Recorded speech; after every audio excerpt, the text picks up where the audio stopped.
Hello everyone, welcome back to my channel Conventional Science. I hope you all are doing well. Previous video में हमने modes of DNA replication के बारे में पढ़ा था, जिसमें हमने थीटा मोड और वाइव शेप डीएनए रेप्लिकेशन पढ़ लिया था। और आज हम बहुत इंपॉर्टेंट डीएनए रेप्लिकेशन के मोड को पढ़ने वाले थे, जो कि था रोलिंग सर्कुलर डीएनए रेप्लिकेशन। तो चलिए let's get start. So rolling circular DNA replication है, ये एक तरह का मोड ऑफ डीएनए रेप्लिकेशन है जो कि डिस्क्राइब करता है यूनिडायरेक्शनल न्यूक्लिक एसिड रेप्लिकेशन को। हमने पढ़ चुका है अपने प्रीवियस वीडियो में कि जो डीएनए रेप्लिकेशन है वो दो तरह से हो सकती है। एक बाय डायरेक्शनल, मतलब दोनों डायरेक्शनल में एक साथ साइमल्टेनियसली हो सकती है, या फिर यूनिडायरेक्शनल, मतलब सिर्फ एक सिंगल डायरेक्शन में डीएनए की रेप्लिकेशन होगी। तो ये जो रोलिंग सर्कुलर डीएनए रेप्लिकेशन है, ये एक एग्जांपल है यूनिडायरेक्शनल डीएनए रेप्लिकेशन का, जिसमें क्या होता है multiple copies of circular DNA जो है बनते हैं, और इसमें ज़्यादा पर हम प्रोकैरियोटिक की जेनेटिक मटेरियल का रेप्लिकेशन करवाते हैं, जैसे प्लाज्मिड हो गया, जीनोम्स ऑफ बैक्टीरियोफेजेस हम ले सकते हैं, सर्कुलर आरएनए जीनोम ऑफ वायरवाइट्स ले सकते हैं। मतलब ज़्यादा पर ये वायरस के केस में हम यूज़ करते हैं, मतलब प्रोकैरियोट्स के लिए यूज़ करते हैं। और प्रोकैरियोट्स में भी अगर और स्पेसिफिक होंगे तो हम ज़्यादा पर इसको वायरस की स्टडी के लिए यूज़ करते हैं। उसके अलावा सम यूकैरियोटिक वायरसेस भी इस मोड के थ्रू रेप्लिकेशन करते हैं कभी कभी। इस तरह के मोड्स ऑफ रेप्लिकेशन का जो ज़्यादा यूज़ होता है वो ज़्यादा पर इसको हम लैबोरेटरीज़ में काफ़ी इनका यूज़ किया जाता है, बैक्टीरियाज या वायरसेस के जेनेटिक मटेरियल को स्टडी करने के लिए, उनकी रेप्लिकेशन करवाने के लिए। तो हम बोल सकते हैं कि इनका जो बहुत ज़्यादा यूज़ होता है लैबोरेटरीज़ में, मॉलिक्यूलर बायोलॉजी रिसर्च और नैनो टेक्नोलॉजी में। इसके जो होते हैं 3 बेसिक स्टेप्स होते हैं इस टाइप के मोड्स ऑफ रेप्लिकेशन का। कौन कौन से? पहला तो इनिशिएशन, फिर एलोंगेशन और लास्ट में टर्मिनेशन। अब हमें तीनों स्टेप्स को अगर हम इंडिविजुअली देखते हैं अच्छे तरीके से, तो सबसे पहले आती है आपको इनिशिएशन की प्रोसेस, जिसमें क्या होता है it initiates by the production of nick on one of the 2 strands producing 3 OH and 5' phosphates ends by the action of helicase, topoisomerase और single stranded binding proteins। यहाँ पे single standard binding proteins, topoisomerase और helicase, इनके functions ये किस तरह से work करते हैं ये मैं आपको अपने प्रीवियस वीडियो में बता चुकी हूँ। तो फॉर रिवीजन आप लोग वहाँ जाके उस वीडियो को यहाँ पे रोक कर पहले उनके फंक्शंस को एक बार देखकर वापस अगर आप देखते हैं इस वीडियो को तो आपको अच्छे से समझ में आएगा। तो इसमें क्या होता है, इसका कहने का क्या मतलब है कि ये सबसे पहले क्या होता है कि हेलिकेज, टोपोआइसोमरेज और सिंगल स्ट्रैंडेड बाइंडिंग प्रोटीन्स के थ्रू एक निक बनता है, एक ब्रेक हो जाता है सिंगल सेल में, दोनों में से किसी स्ट्रैंड पे भी, ठीक है। जिसकी वजह से क्या होता है कि 2 तरह के आपको एंड्स तैयार हो जाते हैं जो कि फ्रीली होते हैं एक दूसरे से, एक 5' फॉस्फेट एंड और एक 3' OH मतलब हाइड्रोक्सी ग्रुप। तो यहाँ पे क्या होता है, ये तो हमारा हो गया, खुल गया। अब सेकंड क्या होगा, किस तरह से ये तो खुल गया। अब है कि आप खुद सोच सकते हो कि क्या होना चाहिए। हमने अभी तक जो डीएनए रेप्लिकेशन पढ़ा है उसमें क्या होता है, डीएनए पॉलीमरेज अटैच होता है, वो इलॉन्गेशन करवाता है ना। तो यहाँ पर भी फिर ऐसे ही होगा, यहाँ पर भी इलॉन्गेशन की प्रोसेस में डीएनए पॉलीमरेज आएगा। तो यहाँ पे क्या लिखा है, the DNA polymerase 3 binds to 3' OH group of broken strand using the broken strand as template. यहाँ पे क्या करता है, जो डीएनए पॉलीमरेज टाइप 3 है, हमने तीनों टाइप के बारे में पढ़ लिया था।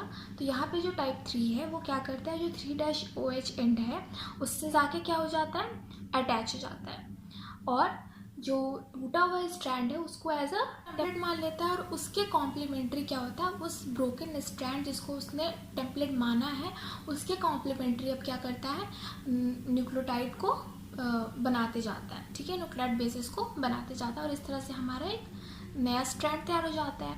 अब क्या है, क्योंकि ये सर्कुलर है, यहाँ पे हमारा 3' एंड के पास आके आपको क्या हुआ, डीएनए पॉलीमरेज 3 आके जुड़ गया। अब रेप्लिकेशन होगा, तो चूंकि ये सर्कुलर है ना, अगर सिंगल होता है, जब हमारा सिंगल होता है तो जब डीएनए पॉलीमरेज ऐड होता है तो ऐसे ऐसे बनते हैं ना, ऐसे बनते जाते हैं, ठीक है।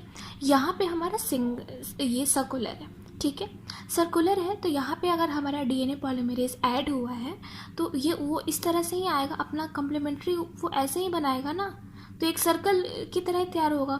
तो इसी वजह से, इसी पैटर्न के वजह से क्या होता है, इस तरह के मोड ऑफ रेप्लिकेशन को हम रोलिंग सर्कुलर डीएनए रेप्लिकेशन कहते हैं। यही इसका मेन रीज़न है। तो क्या बोल रहा है, the polymerase will start to move in a circle for elongation due to which it is named as rolling circular mode. As the elongation proceeds the 5' end will be displaced and will grow out like waving thread। यहाँ पे आप अच्छे से देख सकते हो कि elongation की प्रोसेस स्टार्ट हो गई है और मतलब वो अपने आधे से ज़्यादा एलोंगेशन की कॉम्प्लीमेंट्री बेसिस बना चुकी है और वो लगभग ख़त्म होने को है अब। तो उस टाइम पे क्या होता है, जो हमारा 5' एंड है जो यहाँ पे देख सकते हो, वो आउटग्रोथ हो जाती है उसकी, वो और वो थ्रेड जैसा स्ट्रक्चर बना के उसकी वो निकल जाता है वहाँ से, तो उससे दूर चला जाता है। फिर आता है अपनी टर्मिनेशन की प्रोसेस। ठीक है, अब टर्मिनेशन की प्रोसेस में आप समझ सकते हो कि ये एंड प्रोसेस है। टर्मिनेशन का मतलब क्या होता है, एंडिंग। तो यहाँ पे क्या होता है, at the point of termination, मतलब इसने यहाँ से स्टार्ट किया 3' एंड से बनाते बनाते बनाते बनाते वापस यहाँ पे आएगा। जब तक ये यहाँ पे पहुँचता है तब तक जो 5' एंड है वो एलोंगेट होके, मतलब कि एक्सटेंड होके एक वेव जैसा स्ट्रक्चर बनाता है, एक थ्रेड जैसा स्ट्रक्चर बना लेता है और आउटग्रोथ होके वो बाहर चला जाता है, लेकिन अभी भी अटैच ही है। फिर आपको आता है सबसे लास्ट स्टेप जो कि है टर्मिनेशन की प्रोसेस। टर्मिनेशन का मतलब क्या होता है, ये एंडिंग होता है, इसका मतलब कि ये लास्ट है, ये लास्ट स्टेप है। तो इसमें क्या होता है, at the point of termination the linear DNA molecule is cleaved from the circle resulting in A double stranded circular DNA molecule and a single stranded linear DNA molecule. The linear single-stranded molecule is then circularized by the action of ligase enzyme, and the replication to double-stranded circular plasmid molecule happens, and then from one parent's double circular DNA to double circular newly daughter DNA are synthesized। अब देखो इसका क्या मतलब हुआ, तो देखो elongation तक तो हमें समझ में आ गया, या फिर इलोंगेशन से भी आप पीछे जाओ, एक बार रिवाइज करते हैं। इनिशिएशन में क्या हुआ, डबल स्ट्रैंडेड सर्कुलर डीएनए था हमारे पास। ठीक है, क्या हुआ, ब्रेक हुआ तो 3' OH और 5' फॉस्फेट में फ्रीली एंड्स उसका हो गया टूटने के बाद। अब क्या हुआ, इलोंगेशन की प्रोसेस में जो डीएनए पॉलीमरेज 3 है वो क्या किया, 3' OH जो फ्रीली एंड है उससे जाके अटैच हो गया। उसका काम होता है कॉम्प्लीमेंटेड न्यूक्लियोटाइड बेसिस को बनाते जाना। तो क्या हुआ, ब्रेक जो है वो बाहर वाले सर्किल में लगा है ना, 2 है ना यहाँ पे, पहला और दूसरा। पहले वाले में लगा है तो इसी को, जो भी टूटा हुआ स्ट्रैंड है उसी को टेम्पलेट मानता है। तो यहाँ पे डीएनए पॉलीमरेज ऐड हो गया और फिर यहाँ से घूमना स्टार्ट किया, ऐसे पूरा सर्किल में जाएगा। तो क्या हुआ, अपना कॉम्प्लीमेंट्री बनाते जाएगा। तो उससे क्या होगा, एक जो बाहर आप सर्किल देख रहे हो पेंसिल वाला वो आपको बन गया। ठीक है, अब बोलोगे कि जो अंदर वाला आपका सर्किल है, जो अंदर वाला स्ट्रैंड है, मतलब जो सर्किल जो कि स्ट्रैंड को यहाँ पे रिप्रेजेंट कर रहा है, वो क्या हुआ।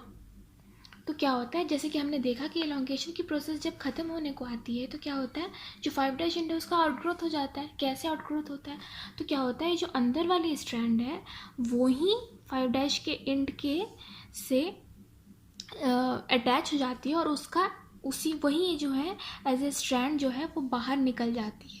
मतलब जो अंदर वाली स्ट्रैंड है वही क्या होती है, 5' एंड से अटैच होके उसका ऐसे आउटग्रोथ हो जाता है, वो बाहर निकल जाती है। ठीक है, और फिर हम क्या होती है टर्मिनेशन की प्रोसेस में, कि जब पूरी एलोंगेशन की प्रोसेस आके, मतलब जहाँ से शुरू हुई है, जब वहाँ पे आके वहाँ पे जब डीएनए पॉलीमरेज 3 आ जाता है तो हमारा जो ये मतलब जो अंदर वाला स्ट्रैंड है जो कि 5' एंड के साथ अटैच हो चुका है, जिसका आउटग्रोथ हो चुका है एज ए स्ट्रिंग, वो डी अटैच हो जाता है। इससे डी अटैच हो जाता है तो बचा क्या हमारा, एक double circular newly synthesised DNA. ठीक है, अब एक तो बन गया। अब जो ये वाला जो है वेव लाइक स्ट्रक्चर, इसका क्या करेंगे, तो अब क्या करेंगे, लाइगेज एंजाइम के थ्रू इसको, ये क्या होता है, सर्कुलाइज्ड हो जाता है, मतलब सर्किल का फॉर्म ले लेता है। और यहाँ पे फिर वही काम होता है जो कि अभी आपको पहले हुआ था। क्या होता है, यहाँ पे फिर ब्रेक लगेगा तो फिर यहाँ पे आपको 3' एंड होगा, 5' फॉस्फेट होगा, 3' पे आपको सर्कुलर, आपको क्या आके अटैच होगा, डीएनए पॉलीमरेज 3, फिर वो घूमना स्टार्ट करेगा और फाइनली जो है आके आपको यहाँ पे यहाँ से घूमना स्टार्ट करेगा और यहाँ पे आपको टर्मिनेशन हो जाएगा। यहाँ पे कोई आउटग्रोथ नहीं होगी क्योंकि अंदर कोई स्ट्रैंड नहीं है। जो यहाँ पे क्या है, एक सिंगल स्ट्रैंड है, उसी को एज अ टेम्पलेट मान के जो हमारा डीएनए पॉलीमरेज है वो वर्क कर रहा है, वो ऐसे कॉम्प्लीमेंट्री बेसिस उसी के अकॉर्डिंग बनाया जा रहा है। तो हमारा क्या हुआ, हमारा एक और newly synthesise DNA double circular DNA strand तैयार हो गया। मतलब कि हमारे एक पेरेंट स्ट्रैंड से, एक पेरेंट डबल सर्कुलर डीएनए से हमारा क्या बना, हमारे 2 डबल सर्कुलर डीएनए बने। लेकिन एक चीज़ यहाँ पे है कि ये क्या है, इसमें एक जो है पेरेंट स्ट्रैंड है जो ब्लैक वाला है, और जो ब्लू आपको रिप्रेजेंट कर रहा है वो आपको न्यूली सिंथेसाइज्ड है। मतलब कि यहाँ पे semi conservative type of replication हो रहा है जो कि यूनिडायरेक्शनल में हो रहा है, और चूँकि ये सर्कल में हो रहा है, क्योंकि जो हमारा डीएनए है वो खुद सर्कल है, इसलिए इस तरह के मोड ऑफ रेप्लिकेशन को हम क्या बोलते हैं, रोलिंग सर्कुलर डीएनए रेप्लिकेशन। तो आई होप आपको आज की वीडियो समझ में आई हो। अगर आपको आज की वीडियो में कोई भी डाउट है आप कमेंट बॉक्स में बिल्कुल पूछ सकते हैं। And thank you so much for watching my video. So if you guys find my videos useful then please like, share and subscribe. Thank you so much for giving me so much of support. Stay safe, stay home. Thank you.